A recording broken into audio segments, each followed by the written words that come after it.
Bienvenue à tous dans ce journal online de Radio 7 dont voici les principaux titres. Loi sur la congolité, la voix des sans-voix soutient l'initiative de Noël Tchani et estime que la proposition est inopportune dans le contexte actuel. Dossier Matata Pogno, le Conseil d'État se déclare incompétent sur la décision de la levée des immunités. Dans ce journal, vous aurez tous les détails. Bienvenue à tous. Matata Pogno comparaîtra en homme libre devant la justice congolaise. Après la levée de la police de sa résidence, Augustin Matata Pogno avait saisi le Conseil d'État en procédure de référé liberté. Il avait sollicité l'annulation de la décision du bureau du Sénat relative à la levée de ses immunités, l'autorisation des poursuites par le parquet général auprès de la Cour constitutionnelle, arguant qu'il est justiciable de la Cour de cassation. Nous y reviendrons avec force détail. La Voix des Sans-Voix, une ONG de droits de l'homme, donne sa position quant à la congolité. Selon elle, cette loi est importante mais inopportune dans le contexte actuel de la RDC. Stani Tambwe pour les détails. Dans une déclaration lue devant la presse ce mercredi 14 juillet par son directeur exécutif, La Voix des Sans-Voix pour les droits de l'homme, VSV, dit suivre avec attention et inquiétude le débat sur les dépôts au bureau de l'Assemblée nationale de la proposition de loi sur la congolité initiée par Noël Tchani et endossée par le député national Ntingi Pouloulou. Prostin Manketa explique ici les avantages et les inconvénients de cette loi. Sur un autre volet, nous constatons que la proposition de loi relative à la nationalité est très importante, mais nous nous posons la question à quel moment cette proposition de loi vient et doit être traitée ici en République démocratique du Congo. En ce moment précis où le pays n'est pas encore stabilisé dans l'ensemble de ses frontières, où il y a encore des groupes armés qui écument l'est de notre pays, la République démocratique du Congo, en ce moment où il y a où la paix n'est pas très garantie sur l'ensemble du territoire national. La VSV craint la déstabilisation de la République démocratique du Congo à travers cette loi au cas où elle sera promulguée. Nous pensons que ce n'est pas le moment. Ce n'est pas le moment. Et donc là, il y a une question d'inopportunité de la proposition de loi, mais qui est importante, mais il n'y a pas d'opportunité. Il ne faudra pas que la proposition de loi vienne faire basculer la République démocratique du Congo pour la plonger dans une situation de chaos et de psychose. Quant à la question d'une éventuelle mésentente entre les nouveaux dirigeants de la VSV et la veuve Annie Chebeya, cette dernière avait exprimé sa volonté de saisir la justice pour accuser l'actuelle équipe dirigeante de la VSV qui aurait modifié les statuts de cette ONGDH. Je vous assure, il y a des procédures à suivre. Ce sont les textes sont là, tout le monde peut les lire. Si madame, la veuve, que nous respectons beaucoup, écoutez, c'est nous qui comprenons la manière tragique, la manière dont Floribert et Fidel Bazan ont été assassinés. Pour cela que je vous dis, il ne faut pas qu'on crache sur la mémoire de Floribert Chebeya en cherchant à déstabiliser, à affaiblir la voix des Samba pour les droits de l'homme. Ça, je dois vous le dire. Si madame, par exemple, la veuve, voudrait devenir membre effectif et atteindre d'autres échelons, je crois qu'elle est libre. Ce sont des procédures à suivre. On n'exclut personne. Mais pour l'instant, moi je vous dis, ce sont les textes qui s'appliquent. Et c'est ça l'état de droit. Toutes les personnes qui ont été tout autour de la veuve savent bien tout cela. Mais seulement, lui ont caché toutes ces vérités pour des raisons écoutez. En dehors de Kinshasa, au Congo central, les préparatifs de la pose de la première pierre par le chef de l'État pour la construction du pont en eau profonde à Banana vont bon train. Le président de l'Assemblée provinciale, Jean-Claude Mwemba, a visité les sites logés entre le fleuve Congo et l'océan Atlantique. Le point avec notre correspondant Dadi Simpadio. C'est à quelques encablures de la croisée entre le fleuve Congo et l'océan Atlantique à la pointe de l'embouchure qu'est aménagé ce site où sera posée la première pierre pour marquer le début des travaux d'érection du port en eau profonde à Banana, dans la cité côtière de Mwanda. Pour Jean-Claude Vambalozamba, président de l'Assemblée provinciale du Congo central qui a séjourné dans ce coin de la province, l'annonce par le président de la République Félix Antoine Tshisekedi Tshilombo au cours de la réunion du 11e Conseil des ministres tenu le vendredi 9 juillet dernier sur la renégociation de certaines dispositions du contrat avec Dubai Port World pour la construction du port en eau profonde est un signal fort sur l'imminence du début des travaux. Depuis vendredi, lors du Conseil des ministres, le chef de l'État, dans son mot d'ouverture, a précisé au Conseil des ministres qu'il venait maintenant de trouver un accord avec la société DP World pour qu'on puisse venir jeter le port en eau profonde. Au nom du gouverneur de province et de la population du Congo central, les bâtonniers de l'organe délibérat provincial a réitéré ses remerciements au chef de l'État pour le respect de la parole donnée. De cet état de fait, au nom de la province du Congo central, au nom de son Excellence Monsieur le gouverneur Atou Matubwana, au nom du peuple Congo, nous ne saurons remercier le chef de l'État par rapport à ce grand projet que nous attendons depuis belle lurette. Et que je sois là aujourd'hui, 48 heures ou 72 heures après cela, c'est une fierté. Pourquoi? Quand j'ai commencé ce combat du port en eau profonde, j'étais encore député national en 2009.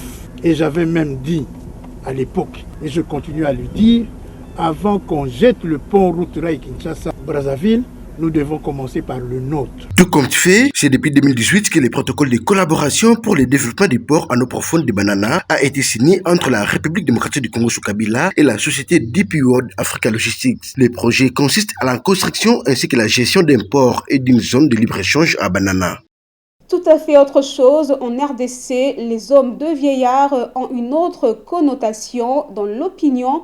Pour certaines personnes, le manque de nourriture, d'infrastructures viables fait que ces lieux soient inappropriés pour héberger ses grands-parents. C'est dans ce sens que se justifie la résidence à Mbenseke qui accompagne les troisième âges de plus de 65 ans. Le constat avec Thierry Kassongo.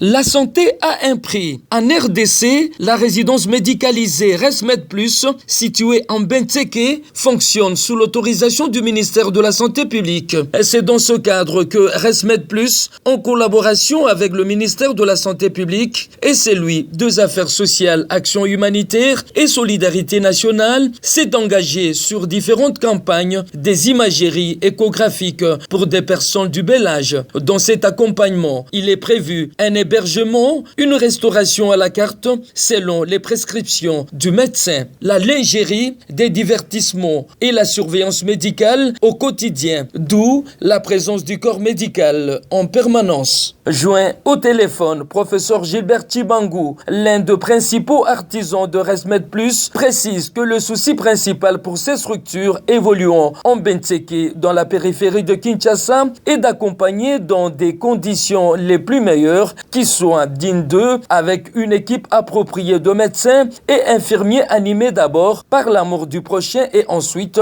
par l'amour professionnel. Dans la publication de son rapport sur ces différents programmes de gratuité des imageries échographiques, la synthèse de ce rapport chiffré démontre clairement que les débuts d'une couverture sanitaire universelle, graduelle et faisable sur 39 jours étalés sur 3 mois, la ResMed Plus a reçu 656 patients qui ont bénéficié de ces gratuités et le coût d'investissement est de 31 752,50 $. De ces faits, son incidence budgétaire sur le montant alloué au ministère de la Santé, qui est de plus ou moins 727 millions de dollars américains, représente 0,04%, de quoi confirmer que les moyens financiers pour aller vers la couverture sanitaire universelle sont là, partant des indices contenus dans le rapport de la ResMed Plus publié récemment.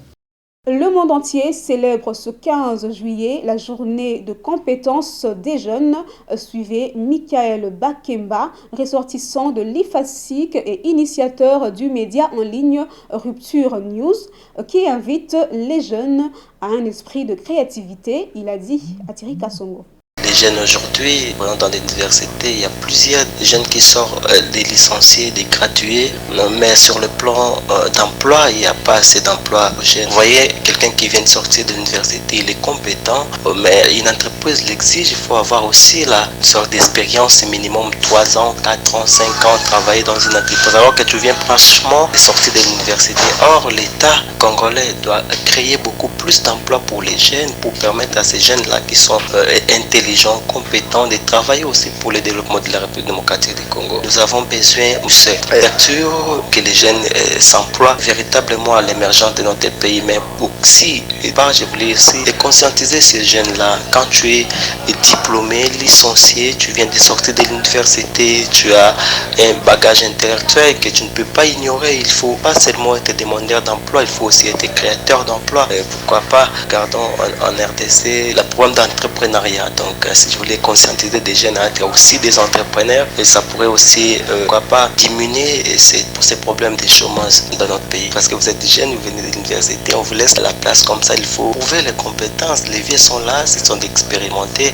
mais nous, les jeunes, doivent prendre des choses à main pour remplacer ces vieux-là. Il faut être à côté des vieux pour apprendre aussi. Quand vous êtes jeune, il y a aussi le problème de l'expérience. Vous pouvez être compétent, vous pouvez être intelligent, mais l'expérience peut vous manquer. Or, les vieux sont aussi importants et que pour partir comme vous dites, pourquoi pas les vieux ne veulent pas laisser la place aux jeunes qui peuvent prendre des responsabilités. Il faut prouver de quoi vous êtes capable. Être à côté des vieux, copier le modèle pour acquérir de l'expérience et demain, pourquoi pas quand les vieux vont partir, que les jeunes aient appris d'abord à l'université et puis l'expérience sur le plan pratique. Vous pouvez bien assumer l'intérim à ces vieillards-là qui ont déjà travaillé, qui ont monté les meilleurs de eux-mêmes. Donc, on voit dans les institutions de la République, d'abord, le président de la République, Félix Antoine Tshisekedi, a honoré la jeunesse en nommant un premier ministre qui est jeune, Sama Lukombe Jean-Michel. C'est un jeune qui a une quarantaine d'années révolue.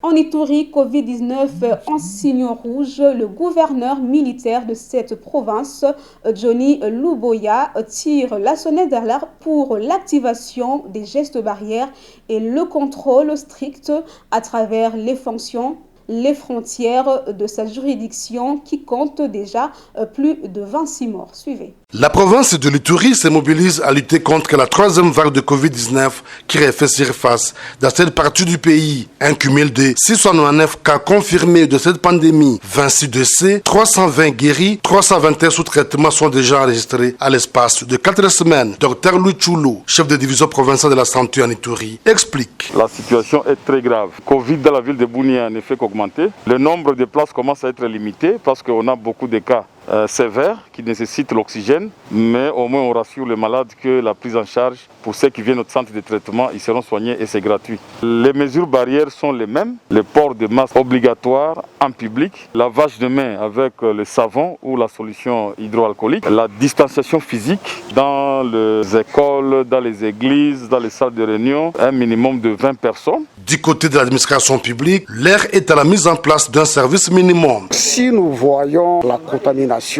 des Covid-19, c'est dans le lieu professionnel. Nous devons diminuer quand même les nombres. Le service minimum est envisagé. D'ici là, nous allons mettre sur pied le nombre des agents qui peuvent venir au bureau. En application des instructions du gouverneur militaire de l'Ituri, les maires de la ville de Bunia restent catégoriques. Les autorités provinciales multiplient des messages de sensibilisation et des réunions à ces sujets. Le gouverneur militaire de l'Ituri, le lieutenant-général Luboyan Kashoma Johnny, insiste sur le respect des mesures barrières pour vaincre cette dangereuse maladie. Les responsables des différents établissements commerciaux, chacun est appelé à veiller aux différentes mesures barrières sans exception. Précisons que 6096 personnes sont déjà vaccinées contre le Covid-19 en province de l'Ituri. Et pour terminer, au cours de la 11e réunion de la conjoncture économique tenue mercredi sous la conduite du Premier ministre, le gouvernement s'est fixé l'objectif d'atteindre 3 milliards de dollars de matelas financiers conséquents avec une capacité de 3 mois d'importation des biens et services sur des ressources propres. Nana Konkou pour le compte rendu. Le chef du gouvernement central, Jean-Michel Samalukonde Kenge, a présidé ce mercredi 14 juillet à la primature la 11e réunion du comité de conjoncture économique avec le ministre sectoriel. Dans ce compte rendu de la réunion faite par le ministre d'État au plan, Christian Mwando, le comité conjoncture économique a traité également plusieurs autres points en rapport avec l'évolution économique de la RDC. Nous avons tenu notre 11e réunion effectivement autour du Premier ministre. Nous avons constaté que le taux de change est resté stable, autour de 1988 francs congolais pour $1 à l'officiel et 2022 francs pour $1 au parallèle.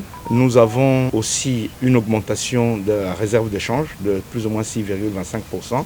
passant à 5,37 semaines. Et notre objectif poursuivi est d'atteindre les 3 milliards de réserves de change afin d'avoir au moins 3 mois de réserve. Alors, nous avons également parlé de la question des produits de première nécessité qui a été exposée par le ministre de l'économie. Celui-ci a fait état de la rencontre qu'il a eue avec les directeurs généraux des entreprises et cela a confirmé le fait que la baisse des prix doit être effective incessamment et la baisse a déjà commencé.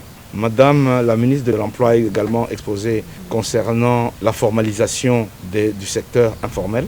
Et elle a donné une feuille de route pour exécuter ce travail et le Premier ministre a demandé que ce travail puisse être approfondi avec le ministre de l'économie et avec les ministres sectoriels. Le comité conjoncture économique a-t-il constaté que depuis la semaine dernière, les taux de contamination de Covid-19 a diminué dans les pays. À cet effet, le chef du gouvernement central de l'Union sacrée de la nation a exhorté les Congolais à continuer à observer les mesures barrières pour stopper la propagation de la maladie. Voilà tout pour cette édition du journal online de Radio 7. Merci à vous de l'avoir suivi.